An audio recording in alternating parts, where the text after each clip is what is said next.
You are worthy, and you are amazing, and you are like you have every single opportunity to be who you want to be, and nobody can take that from you.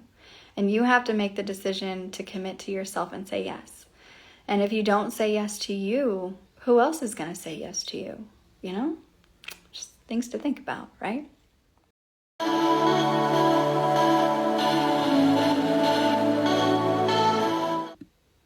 Hello, Instagram. We are live. And happy new year. It is 2022. Oh my gosh. Like, I will tell you right now that I never thought that 2022 would like ever come, because it feels like 2021 was like the longest year of my life. So everybody who's tuning in right now, I am Haley. I am a licensed therapist. I am also a trauma coach, mental health professional. And what I just love to do is I love to help people. I love to help people. It is my life force. I am retired military as well, like in a previous life. And so I've got, that going for me. So I've had a lot of experiences with trauma in general, not only as a child, but through the military as well. And I feel like my life's calling is to use my experiences, use my knowledge, use my licensure, use like my educational background. Like I have 6 college degrees. And I've done a lot of studying. I've done a lot of studying over the years, and it's about 15 years of accumulative just work on trauma. And I feel like my life force is to really just share out to the world of like how to heal through it, how to heal through the pain, how to get you unstuck from your life, your thoughts, your trauma, your reactions, your emotional reactions. And that's what I do. So everything that I do, I gear towards healing that pain. So on these lives this year, I've decided to go live every single Tuesday at 6 p.m. Central Standard Time. This is, I'm in Texas. And then, so we're going to do this every single week, and we are going to just make this into an educational thing. You can ask me questions.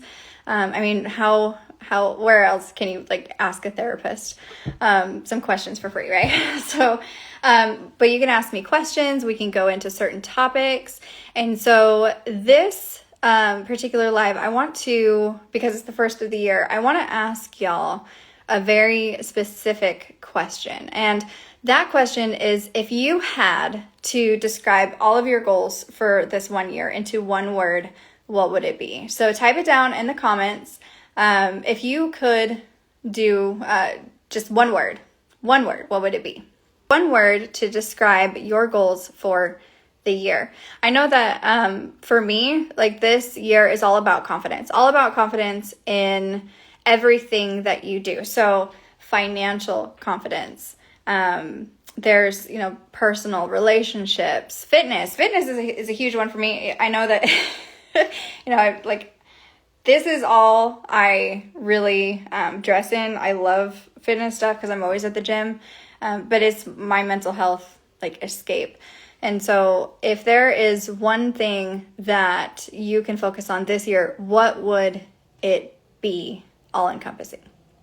One thing that you can do to kind of make not a New Year's resolution. I hate that word, like New Year's resolution. But it's more of like a New Year's vision. Like, what do you envision for yourself? And it's better to write down these goals in the way that that makes sense to you. And so I just started doing vision boards last year, and it was a concept that I was just like, why do I have to write down my goals, blah, blah, blah, blah. But actually it really helped, because here it is. I have mine right here. So the vision board is so you can see something that that you have like on a daily reminder. And so like sticky notes on your mirror can be a vision board. You can have like little stick figures if you want to. You can have pictures, you can have words, something to describe you, to remind you throughout the year, like, this is what I want to work on. This is what I want to like move forward with in my life. So if you take a look at my vision board, I have like different aspects of different goals. So this one I put at the top because this is like my life force. Like I said, service. I love to serve people. I love to serve my country. I love to serve my people. I love just connecting with y'all. I love talking with y'all. I love just hearing about your stories. So the biggest thing is service. So on service, I have 1 act of kindness per day. And that keeps me aligned with not only my goals, but it allows me to serve because I'm a very, serving person, even at like the detriment to myself sometimes.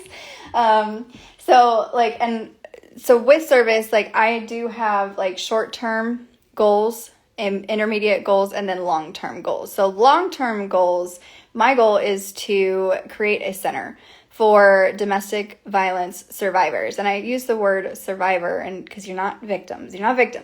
But you're a survivor of a traumatic event. And especially here in Texas, and I know that I just went through this, but in Texas, they say that abuse is pretty much just physical. And I don't know how much of my story that y'all know, but in the middle of last year, I caught my husband in bed with another woman. He is, he was very toxic, let's just say. And I couldn't get him removed from the home, even though he was doing certain things emotionally, verbally, because he would never cross that threshold of physical violence. And so in Texas, it's like, unless they do physical things, you can't get them removed unless you have a court date. And everybody knows because of COVID, you can't get a court date in, forever. So, what my goal is to open up a center for individuals who have experienced emotional and verbal abuse where it's just toxic. Like there's kids involved, there's pets involved, and you need a place to stay. You need a place to go. And there's, don't have a support system because when I was married to him, yes, I am a therapist and yes, I am retired.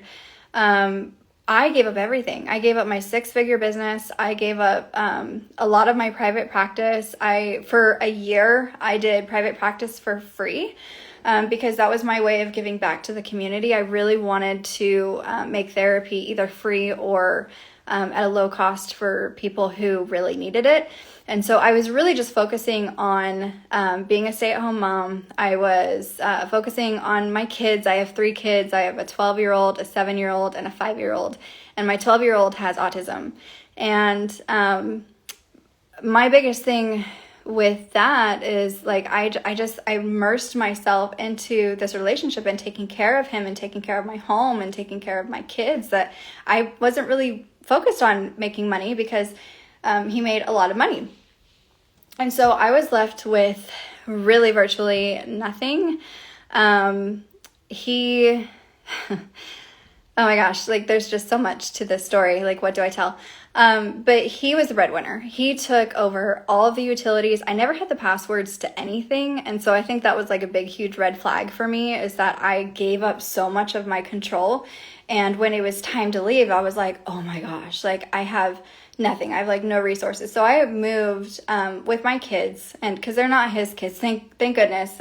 So I have a little bit of a different story there, but they're not his kids. So I took my kids and my 2 dogs, and I went from place to place to place. We moved 5 times in 2 months, and it was just like a really hard time in our lives because I was just like coming from a place of lack.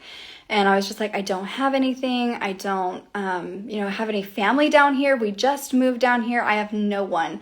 My support system is 2,000 miles away, and I don't know what to do. So I started brainstorming of things that I could do, and I was like, well, do I reopen my private practice? Do I do, I don't know, like get a job somewhere that I can just focus on that. But then I was like, but I want to stay home with my kids because they don't have a support system here either. And they're in school. And so I was like, well, by the time they're in school, like, what can I do? And so I started to brainstorm things that I could do. And I went into coaching. And I do have a private practice on the side still. I work with first responders and military and their families. And so I'm licensed in 2 states. I'm licensed in Utah and I'm licensed in Texas. And so I do that as well. But yeah, lots of plans. So basically what I'm saying is make sure that when you do your vision board, you have long-term goals that you know where you want to go. So if you were to put it in like a GPS, if you were to put the destination in, okay, so I want to look like this. I want to feel like this. I want to be here in my life. I want to make sure that I can manage my symptoms, my trauma symptoms, my emotional outbursts. I want to manage my thoughts. I want to figure out like how to just live my fullest potential in life. That you have to think outside the box for a lot of things, but you don't necessarily know how, like, have to know how right away. You just have to know where you're going. Like, okay, so I want to feel like this. And then think back into a time in your life where you actually felt that way. And have you ever felt that way? And you kind of reverse engineer the steps by that. But when you come up with these goals, think about like, this is what's going to serve me the most. And this is what's going to make me feel joy. And I kind of steer away from the word of happy, because like happy is such a short-term like emotion, feeling. And it's not about happiness. It's about like joy, like the connection. And it's so much different. Happiness is just kind of like, like kind of up here. But joy is like a deep, long-lasting feeling that you have. And I can get into the neuroscience of it and the sciencey thing, but you're basically looking for oxytocin and you're not looking for dopamine. And dopamine is good for a short-term reaction of like, okay, this is a happiness chemical. I can use this as energy. I can use this as fuel. But oxytocin is more of like a connective chemical of like, okay, I want to connect to myself. And in order to connect to myself, like I need to dig deep into that in order to connect with other people. And that's how that works. Because if you're not connected to yourself, you really can't connect to other people. And you can see this a lot in parenting, especially, because I know that in my times of having, I am diagnosed with PTSD. In times of PTSD, it's like the reactions and you're just like, oh my gosh, I can't believe I did that. I can't believe I said that. Or, what's their trauma versus my trauma if they've had trauma as kids and parents, And so when you're looking at your connections in life, when you're building these goals, like what serves you and what gives you joy and what do you want your life to look like? And write it down on paper, because something tangible like this you can look back on and then you can just like check it off the list and be like, oh yeah, I did that. And at the end of the year, when you update your board, it's like, oh my gosh, like I accomplished so much. Like I am so proud of myself. I am so grateful that I have this power within me. I have so much energy that I used to not only fuel myself and grow myself, but grow my tribe, grow my people, grow my community, grow my kids, grow my coworkers, grow my peers, and figure out how, just how strong you are. And we've been through trauma, so we know that we're strong. You've been through a lot of stuff in your life, and it makes you stronger. It makes you grow. It makes you allow yourself to feel on a broader spectrum of things, because the amount of pain you feel is directly proportionate to the amount of joy you can feel. And that's a chemical thing. That is like, I have been through so much in my life that I can now create much more in my future. And they always say like the best crystal ball for your future is for you to plan it out. So that's exactly what we're doing. We are planning out our future. We have a crystal ball. It's right here. We're going to make some goals for it. So find what's good for you. And I've got like several different projects up here. I've got, business ventures. I've got my podcast. I've got my books. I've got my finances. I've got my relationships. I've got my fitness. I've got my wellness. Those are two different things. Something that I learned a long time ago. Fitness and wellness are two different things, because you can go to the gym and you can shred out your body all day, but you could still be mentally struggling with thoughts and emotions. And what is the formula to get you to move forward? And the formula is actually pretty simple.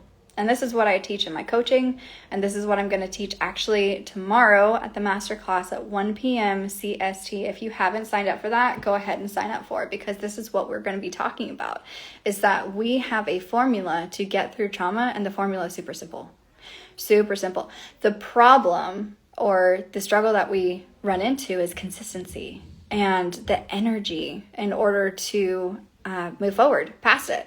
So the consistency comes from you. The consistency is breaking back, like past those barriers of I'm not good enough, or I don't deserve this, or, and insert negative narrative here, right? And we all have our stories that we tell ourselves. And if we can move past that negative narrative into the realm of creativity, you're actually switching from your midbrain in here, which is your reptilian brain, this is your survival brain, to your prefrontal cortex. And your prefrontal cortex is your logic. And so think of it like caveman versus like intellect. And caveman, your survival system, you have 4 different survival reactions, let's just call them. And the reactions are fight, flight, freeze, and fawn. And so the fight is like you become combative. Your protector part comes out, your anger comes out, or rage sometimes. And it serves a purpose. And then you have your flight, which you run from things or you avoid things. You freeze, which is you do nothing, you just sit there.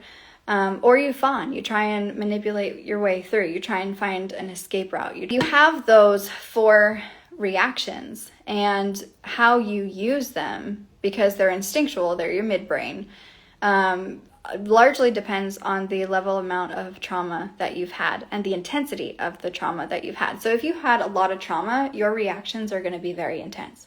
And so that's what I work with people is like, how intense are your emotions and your reactions, and where is that coming from? Where do you feel it in your body? Do you feel it in your head, in your shoulders, in your neck, or in your lower back? That's stress. If you feel it in your chest, that's anxiety. You feel it in your gut, that is safety. And then like if you feel it in your joints, if your joints are really kind of loose and you roll your ankles a lot or something, that means that you have big decisions and you're confused. And like you see this a lot in sports players. It's kind of funny when they go up for their contracts, they're negotiating contracts, they tend to have a lot of ankle injuries. If you Google it, it's there. And when we get to a place of, uncertainty, of lack of, I can't do this, I'm not good enough, XYZ, then we don't make goals happen, ever. We just stay stuck in the same patterns. And then the guilt and the shame starts, and it's just like, it just fuels that negative narrative of I'm not good enough. And see, this is why I'm not good enough. And this is my evidence to support that I'm not good enough. But that's all lies. I'm just going to tell you like straight up right now, you are lying to yourself when you do that. And we find the truth. We find the truth in the core issues of what it is that's holding you back from reaching your goals. And your goals can be anything. It's anything that you want it to be. Like, how do you want to live your life? How good do you want your life to be? And is your situation right now serving you to do that? And if it's not, then we need to find a solution. And it's for you. It's for you because you are worthy and you are amazing and you are like, you have every single opportunity to be who you want to be. And nobody can take that from you. And you have to make the decision to commit to yourself and say yes. And if you don't say yes to you, who else is going to say yes to you? You know? Just things to think about, right?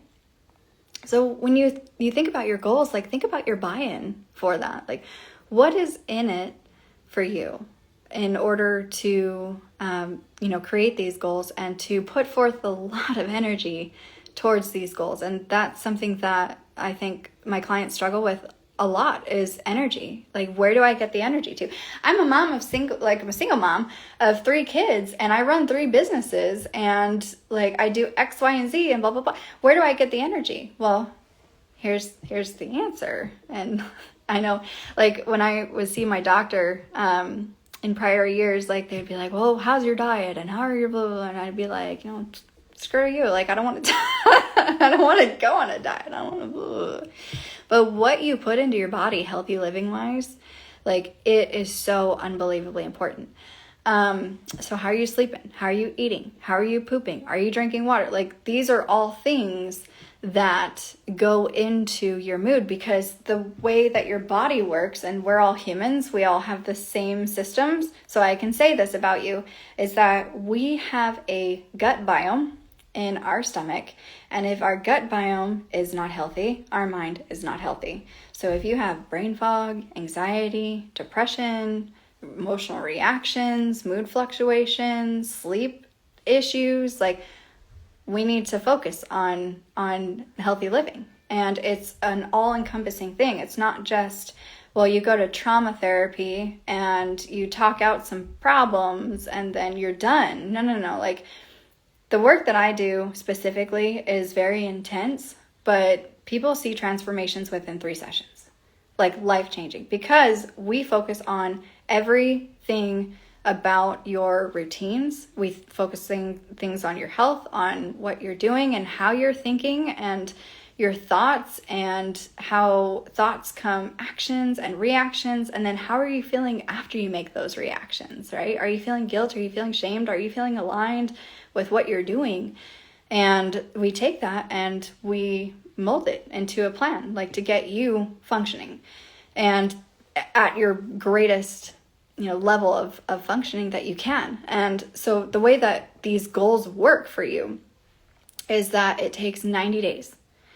90 days to create a new neural pathway, which is like a brain map. So if you think about a river that has a split in it, let's say that part of the river is very thick and part of the river is very thin. Well, your brain runs off of electricity, much like water has the path of like least resistance. It loves to do that. Same as your brain. Your brain loves the path of least resistance, which is why we get into the bad habits and the habits that we form from trauma.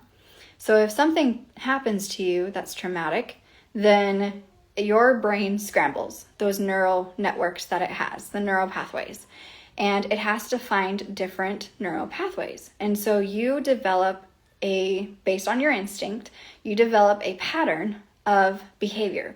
Now, whether we're not going to use the word like bad or good behavior, we're going to use the words effective versus ineffective. So you have effective versus ineffective habits that are formed after trauma to keep you safe. And usually your protector part comes out and says, okay, enough is enough. Like, I don't want to find myself in this situation anymore. So I'm going to protect myself. I'm going to cocoon myself. And I'm just going to do whatever I need to do in order to get myself out of this situation. And so when you have those traumatic responses, you, especially over a period of time, like years or complex trauma, and those thoughts go circular, and then you know that you're in your midbrain. If you have a pattern of that, then that becomes a pattern of ineffective behaviors for your life. So the way to get through that is to rewire the neural networks, those rivers that we said, the path of least resistance, by rewiring it back to pre-trauma form. And sometimes you can tap into those feelings right now. So if you, actually, let's do something real quick. We're going to do an exercise. So if you think about A time back to your life when you were pre-trauma, if you can, pre-trauma, back to a time of your life where you just felt safe. You felt safe. And you felt like you were at peace. You felt like the world was working for you. Like you felt amazing. Like, do you remember what that feels like? And 9 times out of 10, you can. And if you can't, you're very, very numb to your emotions. And that's what I could help you work through. But if you are numb to your emotions, that's a problem. So think back to the time when you just felt that way. What does it feel like? Now take a deep breath in and then out. And then when you feel that, that is a memory. And your memories are stored in every single one of your cells. Every single one of them. So you have those memories within you, and you can tap into those feelings at any time. And if that's the way that you want to feel, then that is what we strive for. That is the goals. That is the goals that we put up here, is that I want to feel safe. I want to feel like I can function. I want to feel like I have joy. I want to feel connected to myself and to other people. I want to live my fullest life. I want to go travel. Like I want to experience food again. Like I want to experience the joys in life because I deserve it. And you do. And you do. So it's 90 days of consistency. 90 days of consistency to build this brain map back to where it was pre-trauma.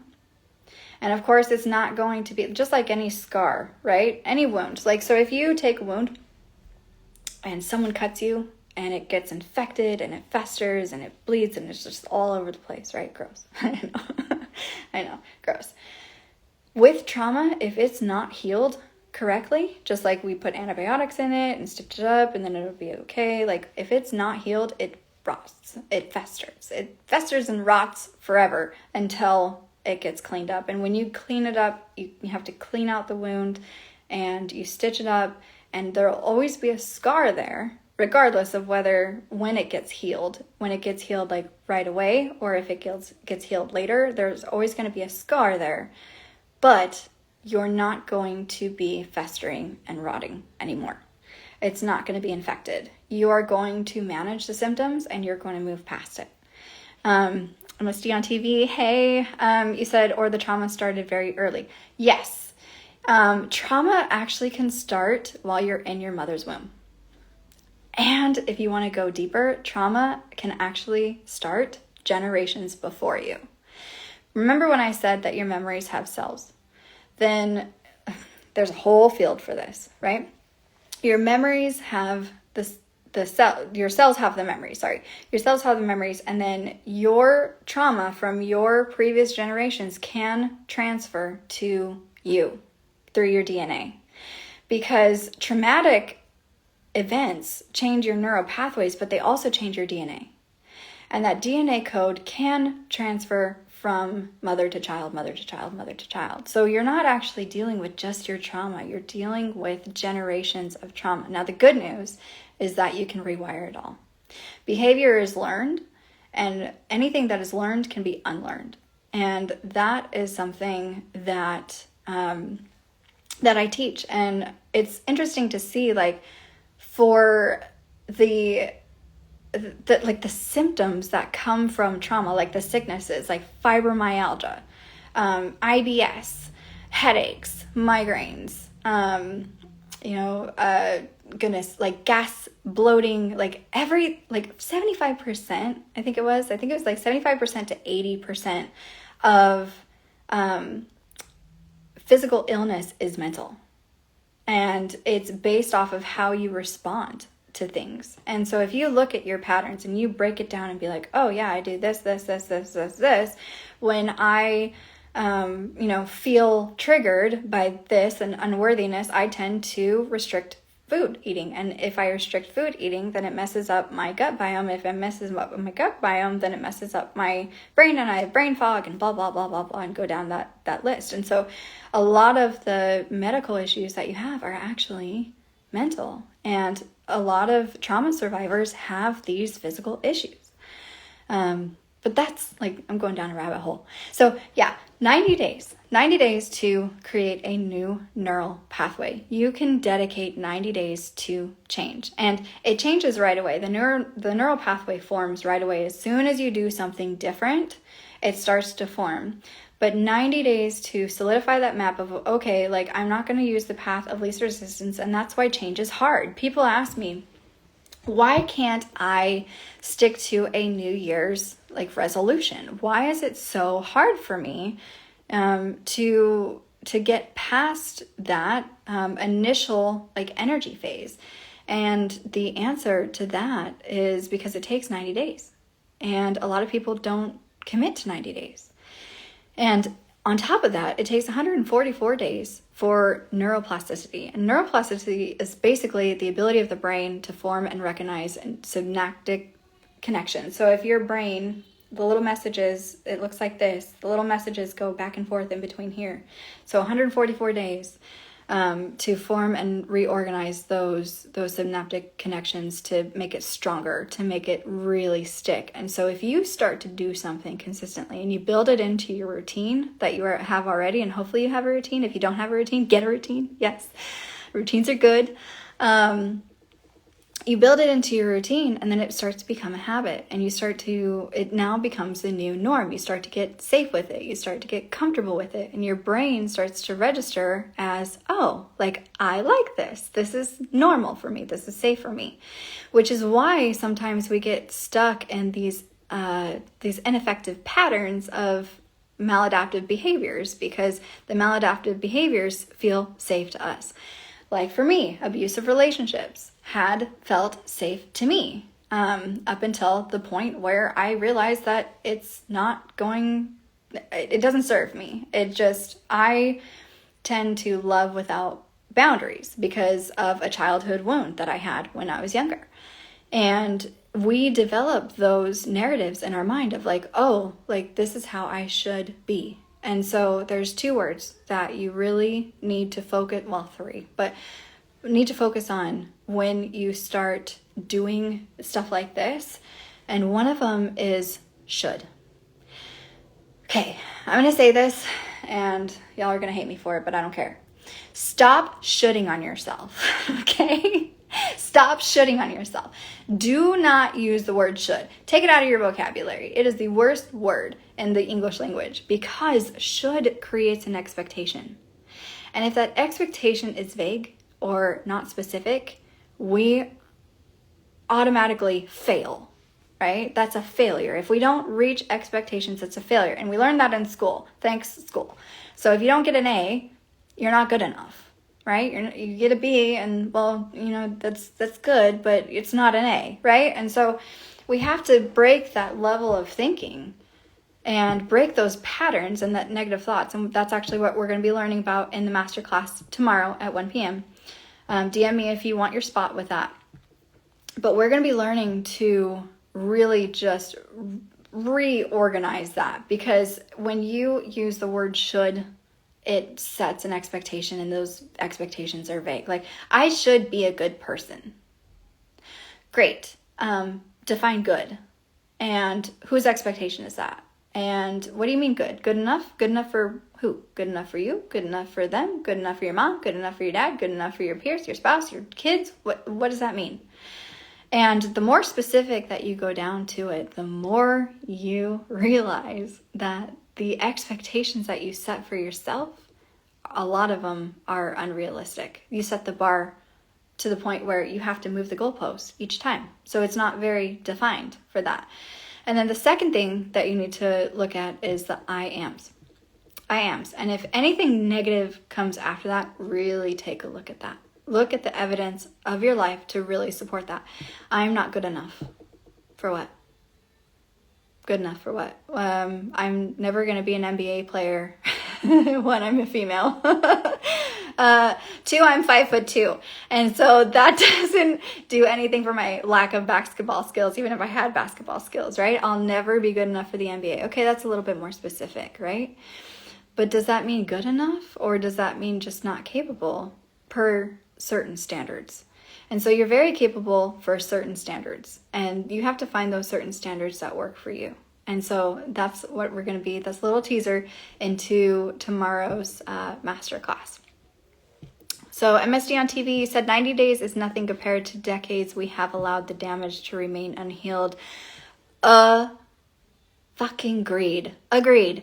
And I say the word F because, like, seriously, that, if you look at the timeline of your life, right, on a daily basis, 365 days in the year, 365 days in the year, and sometimes leap year, we'll include that too, you have a pattern of thinking. And if you spend sometimes years thinking a specific way, and I know I did this, I was very guilty of it, right? Very, very guilty of, I must serve at the expense of me. But I'm very guilty at stating things like that, and the negative thoughts that continue down the course of the path on a daily basis. So if you add up all that time that you spend in these negative, maladaptive, ineffective thinking patterns and behaviors, 90 days is nothing. 90 days is nothing. And if you look at the span of your life, 90 days is like a little blip on it.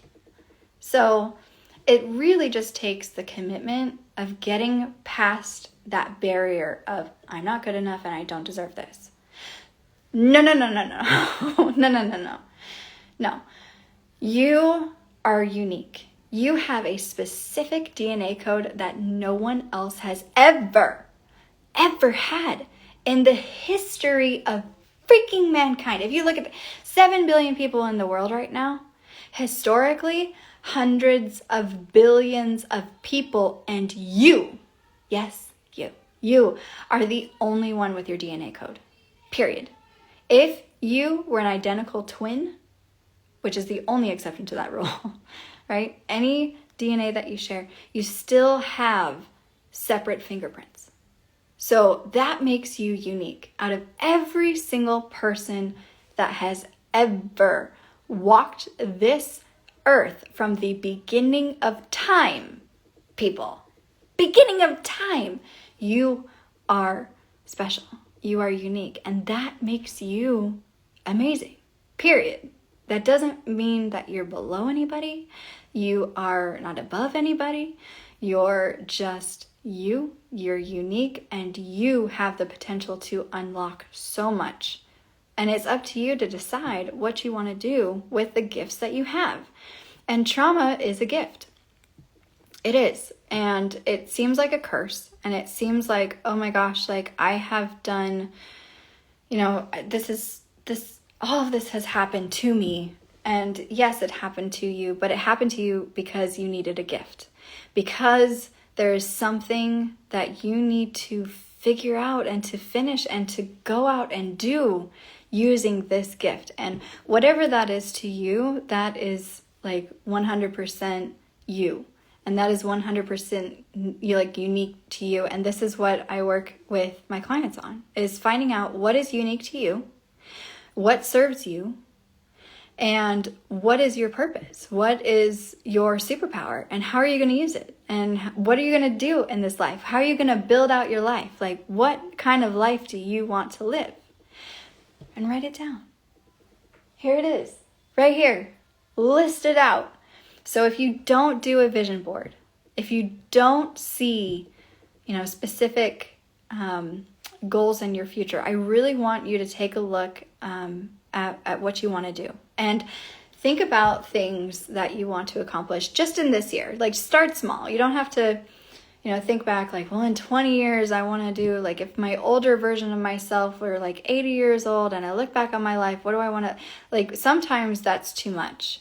So I want you to focus in on the very specific short-term goals that you want to accomplish first.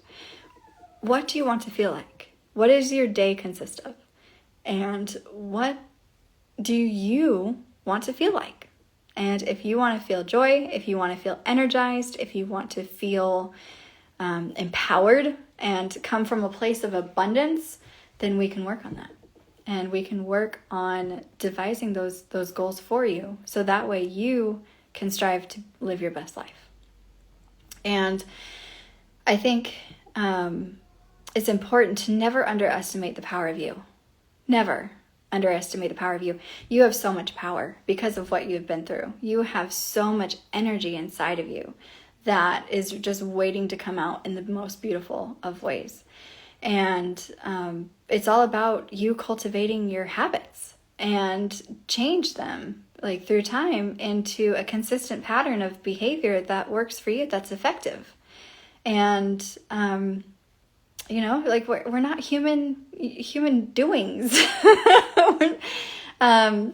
We're not human doings, we're human beings. And so sometimes it's just taking a step back and saying, okay, I just want to be. If I feel like I'm running the rat race and I'm doing and I'm doing and I'm doing and I'm doing, and I'm setting goals and I'm setting goals and I'm setting goals, and I feel like I have ADHD because I've got that's up the wazoo, and it feels like I have like several tabs open up in my mind. And because trauma, you can have ADHD, absolutely, OCD for sure. You can have like MDD with it, major depressive disorder, a lot of things that that come with a trauma diagnosis that are just like, well, bipolar. Well, is it really bipolar? Or is it trauma? Is it a trauma reaction? And so sometimes we just have to be. We don't have to do all the time. And sometimes that's the scariest thought, because if we quit moving, if we just stay still in a world that's moving around us, what does that mean? That feels unsafe, doesn't it? It feels, oh my gosh, like I am so in love with chaos because I am used to chaos. Chaos is normal, right? But it's not effective. It's not an effective way to be. So if you are living in chaos, then the best solution for you is to just quiet down, because when you quiet down, things get very, very clear. Now, I'll share a story with you. A couple years ago, I was in an inpatient ward of the local VA hospital for mental health, and I was not doing well with PTSD. I had gone to war. I had seen a lot of crazy things in war, and it really affected me to the point where it was chaos, and I got addicted to the chaos. And it was when I was sitting in that, I call it the psych ward. It's an inpatient hospital, but I call it this. In my mind, it was a psych ward. And I was sitting in there and I was like, okay, my life does not have to look this way. It doesn't have to look this way. I can use my experiences of what I've learned in order to grow and in order to change the way that I think. Because the way that my body is reacting, there has to be a solution. I don't need to be on several different pills. And I had cycled through all the antidepressants with the VA, and not knocking the VA, like they really helped me, but I had cycled through all of the SSRIs, SNRIs, and nothing was working. And so I found through trial and error basically what worked. And so when I got out of the psych ward, I went down to southern Utah and I went camping for a long time, all summer. I didn't have my kids. And they were with their dad because I was really struggling mentally. I was suicidal, and it was a really bad time for me. But I realized that when I got quiet, when I went down to southern Utah and just stood there with my thoughts, just in nature, and I later learned that the earth has a negative charge. And so if you have a positive charge, if you're like, whoa, the earth really helps with that. But I'm not going to get into like woo, that is not woo, it's science-based.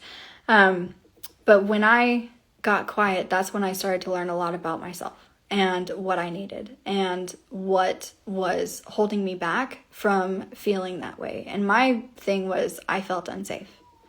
Everywhere that I went to, I had 19 different traumas, y'all, by the time I was 17. I had been in the Northridge earthquake. I had had major ear surgery. I had been through fires. I had lost my home in 2 natural disasters. And I never had a secure home. My parents were always fighting, always moving around. My dad was always kicked out of the house. And so it was like back and forth, back and forth, back and forth. And then sexual assaults on top of that. And so my life was chaos. I had Tourette syndrome. I had a disability. And I was so used to the chaos and the movement and that was the normal for me, that when I started to get quiet, it was like, this is not normal. This is not a normal way of living, because if it was, I wouldn't be sitting in a psych ward, you know?